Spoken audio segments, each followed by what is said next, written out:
महिला आरक्षण 2029 से 72 घंटे में तय होगा। संसद और विधानसभाओं में 33% महिला आरक्षण 2029 से लागू करने के लिए सरकार गुरुवार सुबह 11 बजे लोकसभा में 3 अहम बिल पेश करेगी। इसमें संविधान के 131वें संशोधन बिल, परिसीमन बिल 2026 और दिल्ली, जम्मू कश्मीर, पुडुचेरी में इसे लागू करने के लिए बिल शामिल है। लोकसभा में इन पर 16 से 17 अप्रैल को 18 घंटे चर्चा होगी। 18 अप्रैल को राज्यसभा में 10 घंटे चर्चा की जाएगी। महिला आरक्षण पर सरकार और विपक्ष सभी एक मत हैं, लेकिन परिसीमन और इसकी टाइमिंग पर घमासान की आशंका है। संविधान संशोधन बिल के जरिए लोकसभा सीटें अधिकतम संख्या 850 तक बढ़ाने और 33% महिला आरक्षण लागू करने का रास्ता साफ किया जाएगा। फिलहाल लोकसभा की 543 सीटें हैं। वहीं कांग्रेस अध्यक्ष मल्लिकार्जुन खड़गे की अध्यक्षता में इंडिया गठबंधन के 1 दर्जन से ज्यादा विपक्षी दलों की बुधवार को बैठक हुई। विपक्ष के नेता ने आरोप लगाया कि महिला आरक्षण टालने के लिए सरकार परिसीमन की जोड़ रही है।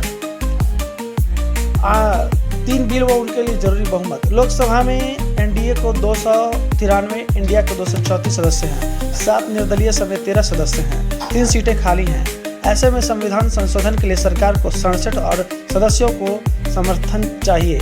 संविधान के 131वां संशोधन बिल 2026 उपस्थिति व मतदान करने वाले सदस्यों को 2/3 बहुमत जरूरी है।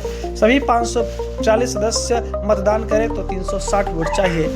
परिसीमन बिल, यूटी संशोधन बिल, उपस्थिति और मतदान करने वाले सदस्यों का 50% से ज्यादा समर्थन यानी 272 होना चाहिए।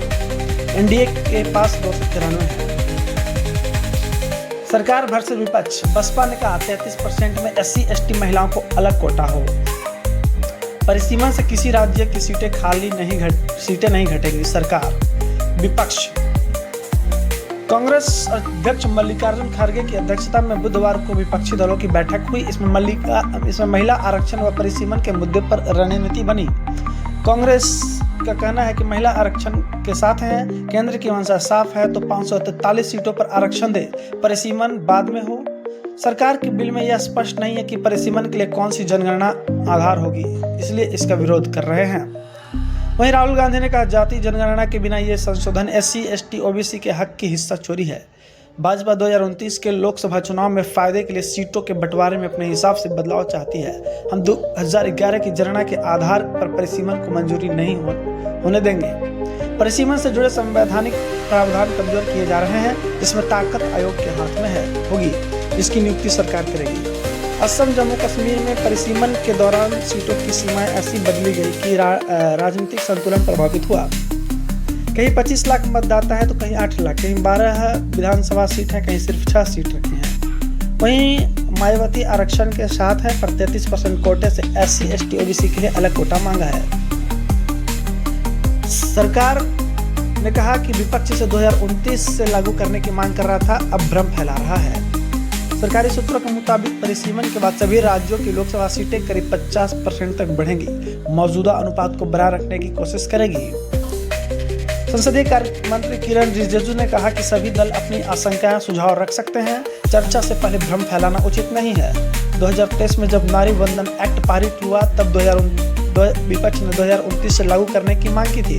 अब परिसीमन और टाइमिंग पर भ्रम फैला रहे हैं। दक्षिण को नुकसान की आशंका पर सरकार ने कहा कि किसी की हिस्सेदारी कम नहीं होगी और प्रतिनिधित्व अधिक संतुलन होगा। सीटों की बढ़ोतरी मौजूदा सीटों के अनुपात के हिसाब से होगी। जैसे तमिलनाडु की 39 सीटें बढ़कर 58 और केरल की 20 सीटें बढ़कर 30 हो सकती है।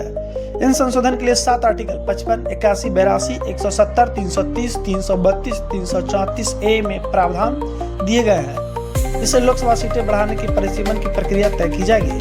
सरकारी सूत्रों ने बताया कि गृह मंत्री अमित शाह ने करीब सभी पार्टियों से बात की। 50% सीट बढ़ाने का फॉर्मूला बताया, जिस पर सभी ने तब सहमति भी प्रदान की थी। किसी राज्य में अलग सीटें बढ़ेगी, ये अलग से बताएंगे।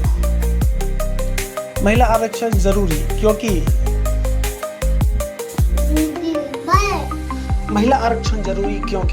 जहां संसद में महिला 30% से ज्यादा, वहां भ्रष्टाचार कम है।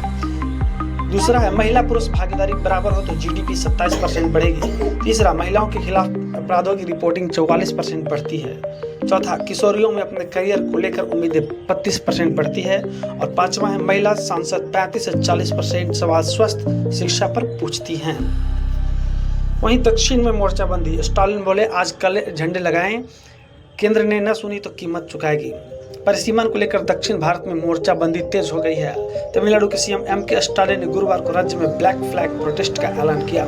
स्टालिन ने बुधवार को डीएम के सांसदों और जिला सचिवों की आपात बैठक बुलाकर राज्यव्यापी आंदोलन का आह्वान किया। कहा कि ये तमिलनाडु व दक्षिण के ऐतिहासिक अन्याय है। केंद्र ने बात नहीं सुनी तो भारी कीमत चुकानी होगी। केरल के सीएम पीएनआरआई विजयन ने कहा कि यह कदम संघीय ढांचे के कमजोर करेगा और दक्षिण राज्यों की राजनीतिक आवाज को दबा सकता है। कर्नाटक के डिप्टी सीएम शिव कुमार ने कहा इतना बड़ा संवैधानिक बदलाव सभी दलों की सहमति के बिना नहीं हो सकता। तेलंगाना के सीएम रेवंत ने दक्षिण राज्यों के सीएम को पत्र लिखकर परिसीमन पर साझा आवाज उठाने की मांग की। तो फिलहाल के लिए इतना ही। अगर वीडियो अच्छा लगे तो हमारे चैनल को लाइक शेयर सब्सक्राइब जरूर कर लें। मिलते हैं अगले वीडियो में। धन्यवाद। जय हिंद, जय भारत।